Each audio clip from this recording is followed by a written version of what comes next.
Yang bisa dipungkiri kekuatan background universitas masih sering ya. sangat menjual. Iya ini. Nah, kalau Ya lu ITB sih. lo ya ITS. ITS tuh dia lah.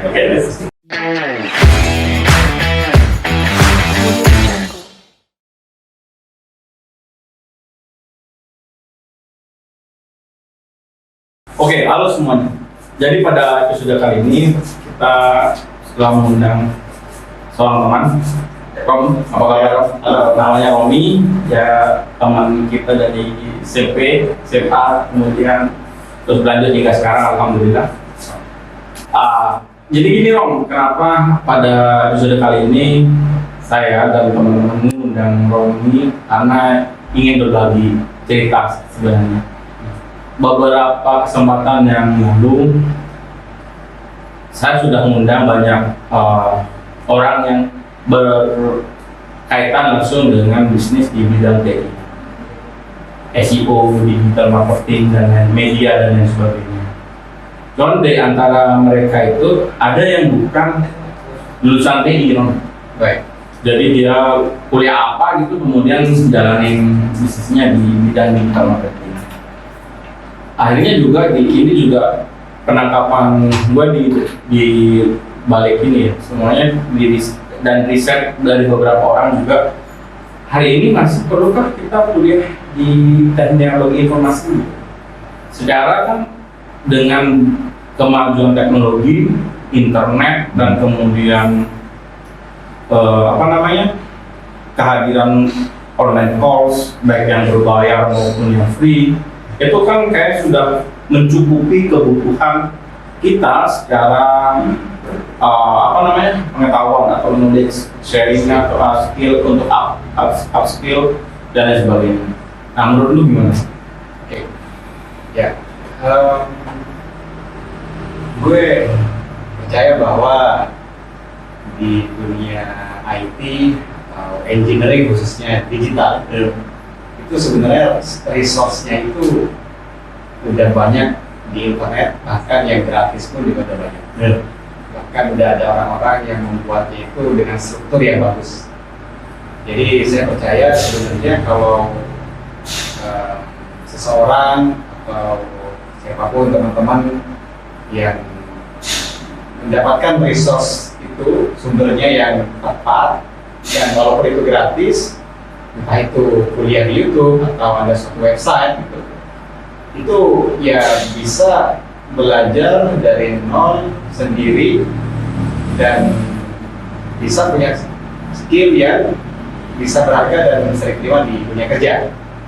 Nah, tapi catatan yang pertama, nyari sumber itu kan nggak ada pandangan ya. Jadi kalau kita nyari random di internet, ya kita bisa menemukan apapun yang kadang nggak terstruktur, jadi susah juga. Di YouTube pun juga macam-macam juga, ada yang bagus, ada yang bagus tapi nggak struktur, ya kan? Jadi macam-macam juga.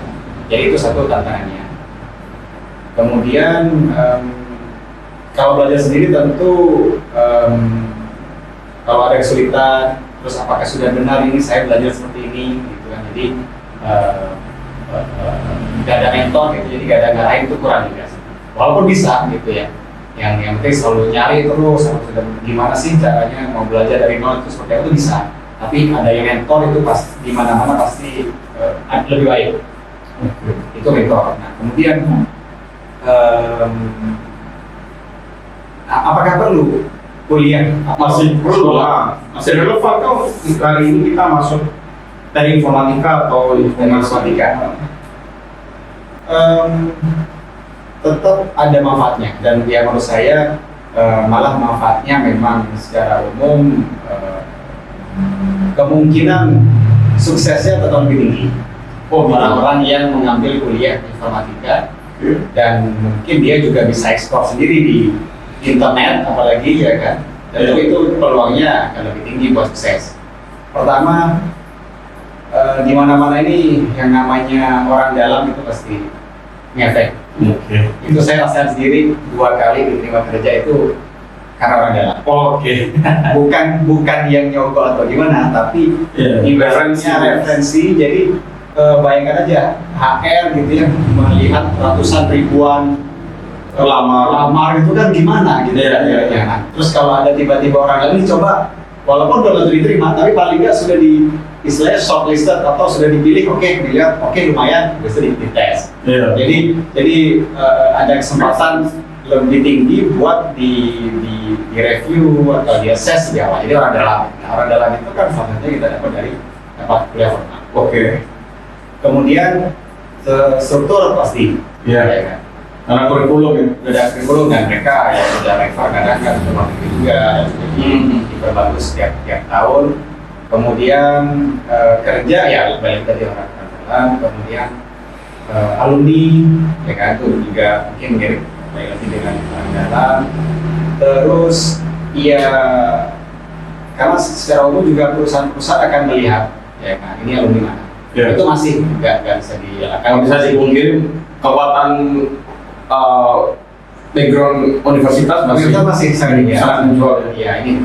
Nah kalau Ya lu ITB sih. lo ya ITS ITS tuh dilihat lah. Walaupun nggak ada kampus itu malah bisa jadi lebih dilihat karena terbukti dia sudah pengalaman, sudah ada barangnya yang dia kerjakan. Bahkan yang ITB atau UI atau ITS pun kalau nggak ada pengalaman magang aja itu pasti dipinggirin. Oh iya. Pasti cari mana yang sudah sempat magang. Yang lebih sering magang itu kemudian bisa lebih gampang. Atau akun gitu mana deh? Akun Girlo Display deh. iya, paling gampang kalau engineering ya kan. Iya, iya. Programmer, developer ya gitu, lu udah bikin apa aja. Iya. Itu betul. Oke. Kalau nggak kuliah tapi GitHub-nya produktif, itu change-nya tinggi juga. Tetap bisa aneh. Bisa. Jadi masih relevan untuk kita masih memilih TI informatika untuk sebagai salah satu destinasi untuk kuliah Asik. ke depan. Oke. Karena tantangannya juga gini loh, ternyata kondisi COVID kemarin itu mengeskalasi orang untuk bisa lebih awareness terhadap penggunaan, kita nggak ngomong teknologi informasi, tapi lebih spesifik kepada penggunaan internet. Ya. Sebagai media hiburan ya, sebagai media bisnis ya, sebagai media learning juga jalan gitu loh. Jadi orang itu menganggapnya kuliah TI itu sudah nggak penting, nggak harus banget gitu loh, karena semua resource terbuka ya. Gua miripin sama aja dengan nasibnya bahasa Inggris misalnya. Bahasa Inggris semua aspek di dalam kegiatan kita itu semua sudah berbasis bahasa Inggris, buku bacaan, literasi, terus kemudian informasi berita yang kita baca, bahkan kita tes UFUL itu tidak memandang apakah kamu lulusan bahasa Inggris atau tidak, itu semuanya aspek bahasa Inggris yang harus didalami. Nah itu kira-kira tantangan ke depan bagi orang yang memilih background TI sebagai background pendidikannya apa sih kira-kira ke depan. Jadi dihadapkan dengan kenyataan bahwa kerja TI sudah nggak perlu lagi gitu secara normal. Ibaratnya ya apakah masih orang yang berminat bermain atau berkarir di bidang teknologi informasi Haruskah punya masih perlu gitu ya? Iya betul. Kalau menurut saya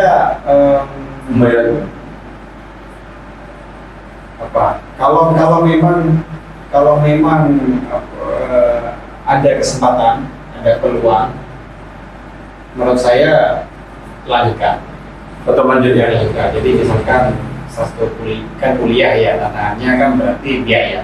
Iya, salah satu. Ya kan? Nah, kalau misalkan itu nggak masalah, ya itu nggak masalah. Kemudian ibaratnya apalagi masih buta, sama sekali buta, ini saya mau mulai TI dari mana? Itu lebih baik.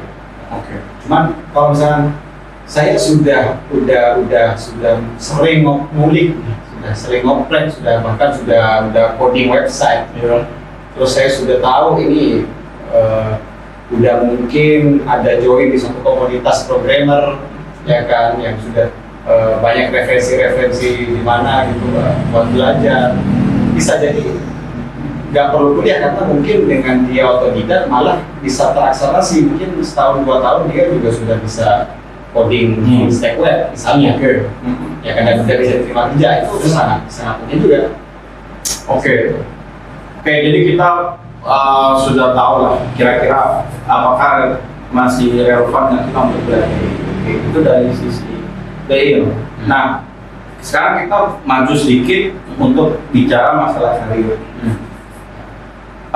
Di 2000, gua tahu ini udah lama, tapi gua merasa tuh di 2014-15 istilah startup tuh mulai booming, ya kan? Orang yang memulai startup dan terus kemudian mengembangkan bisnisnya lewat dengan metode platform startup itu mulai itu di 2014-15 ya kayak. Nah itu Pak jelasnya, cuman kan pada saat itu kompetisi terus kemudian bootcamp dan lain sebagainya itu mulai sangat semarak dan berat, dan semakin tahun semakin sedikit justru. Kalau gue ngerasa apa udah karena gak engage aja dengan yang dulu kita pernah tuh di ikut di BRI dengan ini di BCA untuk hackathon kayak gitu. Terus kemudian kita lihat di Start Surabaya ngasih metodenya dari awal kita cuma punya submit ide sampai kemudian jadi produk dalam beta version untuk kemudian dijadikan pemenang gitu. Nah, semakin berjalannya waktu itu semakin sedikit, dan itu juga berkaitan dengan status beberapa startup Indonesia yang sudah mulai masuk ke dalam dunia core, unicorn, decathlon dan sebagainya. Nah, itu juga menjadikan karir kita sebagai engineer, software engineer khususnya di bidang TI itu kok kayaknya semakin terancam. Akhirnya beberapa waktu ini muncul istilah tech printer. Nah, menurut lo lihat fenomenal itu gimana? Ya, jadi khususnya tahun atau 2 tahun belakangan ini memang marak ya yang namanya layoff itu, dan kalau nggak salah awal-awal itu layoff itu karena berakhirnya COVID. Jadi Berakhirnya COVID, oke.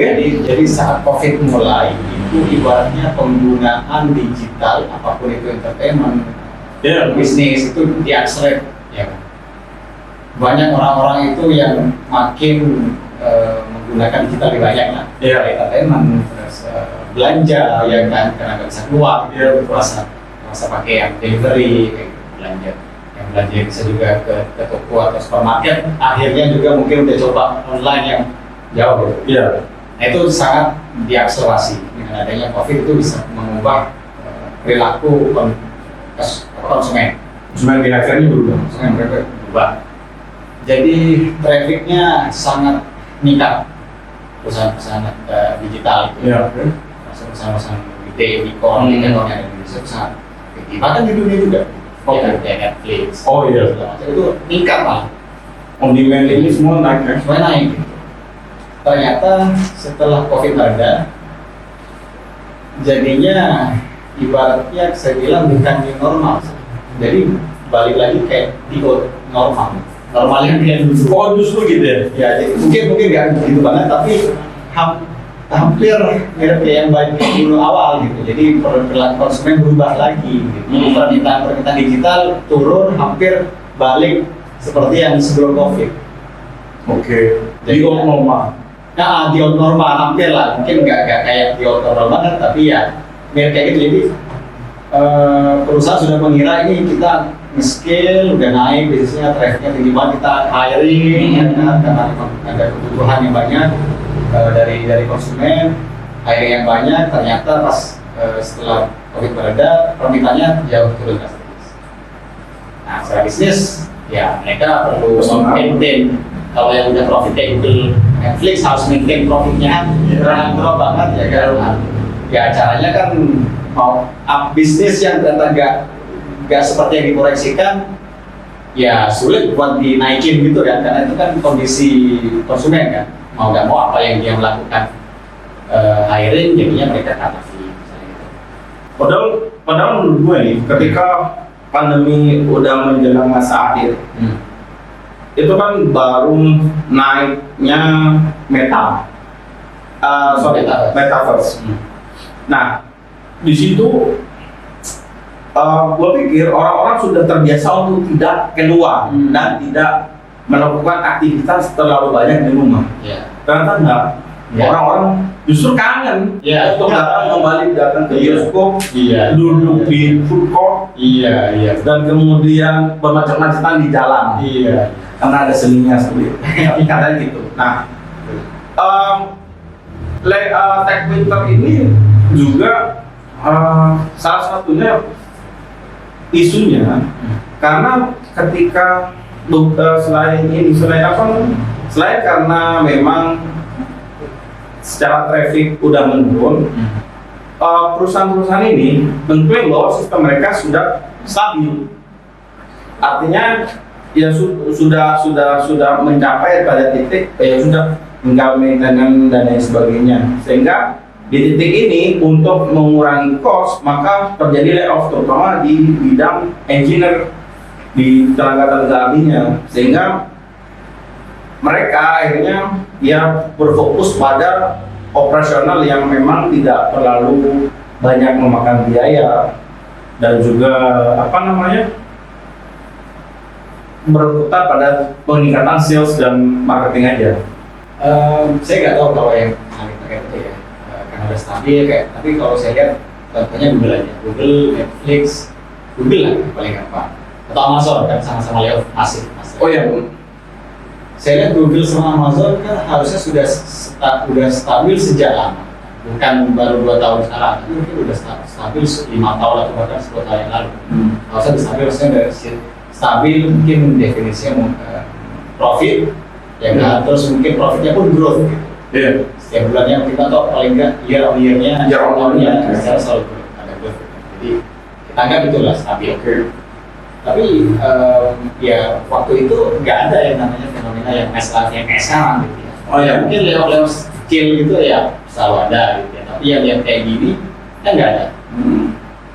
Nah jadi saya kira sebenarnya bukan karena stabilnya, tapi ya menurut saya salah proyeksi bisnis. Jadi mereka kira trennya akan selalu begini, bisnisnya meningkat. Untuk mensupport bisnisnya kita perlu orang, jadinya hire-nya juga meningkat. Ternyata bisnisnya turun lagi, akhirnya juga harus harus meningkat lagi, kita lagi. Oh yes, make sense. Jadi dari apa yang bilang kesalahan memproyeksikan bisnis di masa depan berakibat layoff yang terjadi sekarang ini. Nah, dengan skala yang cukup besar, layoff ini kan banyak sebenarnya talent-talent yang luar biasa. Yang akhirnya dilepas oleh perusahaan, oleh company. Apa mereka nggak takut ya? Talent-talent ini akhirnya diambil oleh pesaing mereka untuk menciptakan produk serupa dan bersaing untuk market yang sama. Karena secara histori mereka punya journey untuk bisa build in seperti halnya perusahaan yang mereka tinggalkan di Prodaya kan? Iya, sangat mungkin, cuman kalau nggak dilepas itu akan jadi cost kan yang dari sisi pemasukan revenue-nya nggak menutup misalnya. Terus kalau ngomongin kompetitor, kalau major kompetitornya mungkin sama-sama layoff juga. Artinya kalau sama-sama layoff nggak mungkin dari yang Google habis ditarik ke Facebook atau nggak mungkin. Nah, yang mungkin akan diserap adalah startup yang kecil atau yang masih baru growing. Itu yang masih dan mungkin juga nggak diserap gitu ya, kayak misalkan ChatGPT atau chat tools AI itu kan sudah menampakkan dampaknya kepada search engine misalnya. Atau bahkan kemarin tuh ada info Stack Overflow itu trafficnya jauh karena mungkin programmer udah nanyanya langsung ke ChatGPT daripada dia searching itu gimana ya bikin program untuk menghasilkan programnya. Gue pernah coba generate untuk problem ini. Dia generate beneran ya. Coba stopnya bener. Pintar. luar biasa sekali. Kalau untuk perusahaan-perusahaan yang gede sih memang masuk akal sih untuk tidak mengupdatekan itu. Kalau kita lihat misalkan yang gede itu Google, dan Google sekarang mulai harvesting menurut, jadi dia panen dari apa yang mereka tanam, dari semua API, Google Maps yang dia buat dari kapan tahu, terus kemudian layanan-layanan streaming yang via itu dan sebagainya semua sudah mendapatkan revenue stream yang cukup masif juga. Kayak yang Bina juga sudah, dan pesaing yang harus masuk itu pasti pesaing gede gitu ya. Ya mungkin ChatGPT akan jadi satu momok di masa depan sebagai mereka juga. Nah, Nom, oke, setelah kita berbicara tentang background pendidikan IT, kepala pendidikan, terus kemudian bagaimana menyikapi karirnya, dan prospeknya di masa depan. Nah, di segmen ini kita coba akan kita bahas gimana kiat-kiat misalkan untuk orang yang berbisnis, yang TI itu akan berbisnis. Gua tahu lu beberapa kali nyoba dan membuat suatu bisnis ya. Tapi kan membuat program dan menjual program itu ada dua kali berbeda. Build apps, oke, buat selling apps belum tentu gitu. Nah itu kira-kira apa yang bisa dibagi bagi teman-teman yang ingin berbisnis tapi di dalam bidang IT. Oke, jadi sebenarnya ini saya share sebagai dengan kapasitas saya sebagai orang produk. Oke lah ya. Itu produk manager. Produk manager. Ya, tapi kalau bisnis bikin bisnis itu gak ada yang sukses, masih belum ada yang sukses. Jadi bukan. Sebagai founder. Kita belajar lah. Ya, siap. Oke. Kalau barang produk ya jelas selama kita validasi early, bahkan kalau bisa itu kita validasi sebelum kita buat produknya. Maksudnya gimana? Kita bisa punya ide bikin suatu platform mengumpulkan UMKM, ya kan? Misalnya, ya kan? UMKM yang kita membantu lah kita. Ya, yang pertama, berarti kan kita banyak asumsi pasti. Asumsi apa? Asumsinya bahwa UMKM mau jual sama kita. Asumsinya kita bisa menjual produk UMKM-nya. Asumsinya juga orang-orang bisa ngelihat misalkan platform kita. Kan banyak asumsi. Nah, ya dari asumsi-asumsi itu mana yang paling berisiko? Yang paling berisiko mungkin ya bisa jadi orang-orang yang nggak mau atau nggak bisa daftar ke kita gitu. Nah itu yang kita validasi sejak awal. Kita sebelum bikin produknya, bikin websitenya, bikin platformnya, aplikasinya, kita segera tanya, misalkan sebenarnya masalahnya Bapak itu apa? Jangan-jangan masalahnya bukan platform atau bukan portal tadi yang mereka butuhkan mungkinnya, tapi yang mereka butuhkan mungkin malah gimana cara bikin mungkin. Ya, jadi pertama kita segera validasi, kita punya asumsi, kita punya ide membuat suatu produk. Itu pertama mau nge-solve apa? Ya kan, mau membantu siapa? Yang jelas kalau mau bikin produk IT, bikin digital produk itu harus nge-solve masalah yang kalau bisa itu painful, yang super painful bagi orang gitu. Kalau jadi ada masalah yang benar-benar painful bagi orang-orang, atau memang kita bisa bikin sesuatu yang nagih. Kalau yang saya dua itulah digital produk yang sukses itu kalau enggak itu merupakan painkiller atau obat yang menyembuhkan sakit. Istilahnya gitu ya, painkiller. Atau dia saya sebut micin.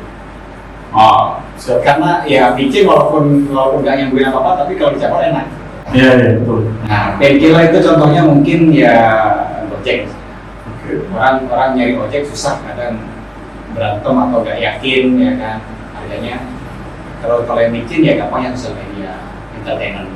Sebenarnya nggak nge-solve masalah, maksudnya kita nggak ada itu, kita masih have fun, kita punya fun yang lain sebenarnya, ya kan. Tapi ada itu ya kita juga menikmati dan malah nagih. Nah jadi itu solving problem atau sesuatu yang memang bikin nagih. Nah kalau solving problem ya itu harus divalidasi berarti problemnya. Kita nanya gitu, apa masalahnya selama ini yang paling berat itu apa? selama ini sudah mencoba apa udah buat nge-solve itu. Jangan mereka bilang saya masalah saya ini, tapi sebenarnya saya belum pernah nyoba apa-apa. Bisa jadi itu enggak, ya mereka bilang ada tapi sebenarnya bukan masalah yang besar. Nah jadi itu interview lah intinya, validasi problemnya memang ada atau tidak. Terus seberapa painful, seberapa painful biasanya kira-kira gini, kalau painful itu paling tidak mereka udah nyoba alternative solution. Jadi saya merasa kesulitan nih cara menjual produk, yang saya coba apa, yang saya coba saya bikin ini. Berarti mereka. Terus berapa yang mereka sudah keluarkan buat menyelesaikan masalah itu. Nah itu menjadi contoh bahwa mereka willing buat pay the price. Nah itu contoh kandidat bahwa oh iya masalah saya ini dan saya membayar malah menyelesaikan masalah ini. Ada calon penggunanya, ada calon pengguna dan dia sudah mau mengeluarkan uang buat solusi sekarang. Nah, pertanyaannya apakah solusi kita nanti yang ide kita itu lebih baik dan lebih murah atau lebih baik walaupun mahal sedikit tapi jauh lebih baik? Ya, Kayak gitu. Jadi mulai dari point of view-nya seorang product manager ini jadi ada dua ya kan. Cari sesuatu yang painful, kemudian cari painkillernya. Kemudian kalau kalian buat sesuatu, cari sesuatu yang addicted, entertaining dan kemudian ya kita sosial media benar juga sebenarnya. Sosial media kita nggak butuh lama tapi kalau ada itu ya tambah bagus. Kalau udah masuk, udah masuk. Iya itu. Ya. Kayak kemarin di TikTok itu dokter Indra dia bilang bahwa TikTok itu new term of opium. Nah, Jadi bukan micin tapi opium. udah opium levelnya karena buat candu. iya betul. Dan itu memang membuat sekelebat sosial media juga referensinya berubah. Kalau kita nonton misalnya di YouTube itu kan nonton terus kemudian salah satunya adalah sesuatu yang relevan dengan apa yang kita tonton. Jadi yang gue banget gitu. Iya. Itu enggak apa-apa. Langsung kita nonton sesuatu video selanjutnya itu bisa sesuatu yang akan jauh berbeda karena memang TikTok ini menawarkan sesuatu yang baru dan lu tertarik nih. Oh iya. Sama yang kayak ginian gitu loh. Sama yang sama sesuatu yang nggak pernah lu bayangin sebelumnya. Atau ini akan memberikan sesuatu. Jadi memang selama ini memang mencari customer journey itu jadi salah satu yang susah ya. Kalau tidak kita tidak akan bisa benar-benar oke. Ya itu susah sih. Enggak sama ini mungkin ya. Kalau ada ide-ide yang bikin sesuatu offline to online. Iya. Kayak misalnya sekarang offline to online itu kan Gojek. Oke. Terus Tokopedia itu kan offline to online, sesuatu yang sebenarnya secara offline sudah jalan, tapi di scale dengan digital dan online. Nah, itu sudah udah baik ceritanya, tapi intinya mungkin kami sebut biasanya MVP, bikin MVP-nya dulu, minimum viable product, dan itu nggak harus produk jadi. Misalkan MVP-nya Gojek dulu, ya dia ada kumpulan CS aja. Dia punya satu WA, mungkin IG lah kalau sekarang gitu, ada satu call center di telepon, dicari ojeknya. Itu salah satu MVP dan dia jalan gitu. Ya sekarang banyak memang istilahnya Gojek lokal. Nah, ini menggunakan WA doang. Nah, iya. Untuk memungkinkan MVP, minimum viable. Intinya mungkin MVP itu buat ngetes asumsi kita dengan cara bikin minimum solution, minimum effort solution yang jalan gitu, yang kira-kira customer mau pakai gitu ya, khususnya yang tadi ya, yang merasa itu sangat bermasalah atau early adopternya. Early adopter itu ya orang yang memang mereka beneran painful pada masalah itu. Jadi walaupun solusinya masih repot gitu, ya mereka mending nggak apa-apa karena itu sudah enak, kenyamanan itu lebih enak daripada ojek pangkalan, ya kan? Kejelasan harga, transparansi dan keamanan, ada rasa jaminan aman ya kan, sudah ojek-ojeknya sudah di-verify. Betul. Ojek itu udah super apps, karena bukan hanya untuk, karena dia bukan bagaimana they invention tentang bagaimana mentransformasikan ojek konvensional ke project Iya. digital, tapi merubah paradigma orang terhadap objek itu. Itu value yang penting, Iya. sampai ribut dulu, sampai Oh iya. diberitakan secara mass mereka punya aset yang lebih besar daripada maskapai penerbangan lainnya. That's really big. Iya, iya. Oke, makasih Rom sudah datang ke episode kita. Kalau Senang gua tahu, bisa sharing. gua tahu banget lu pasti sibuk dan juga lu bakal pergi lagi. Dan kita nggak tahu kapan kita akan bisa bertemu. Jadi ini kita undang lu sebagai salah satu teman ini. Ini emang banget nih kalau misalkan nggak bisa datang di tempat kita untuk bantu orang-orang membuka insight mereka tentang bagaimana dunia TI, teknologi informasi dari sisi akademik maupun juga dari sisi kerja. Iya, iya. Lapangan kerja. Oke, thank you Ron. Siap, thank you. Ya, oke, bye. Nah.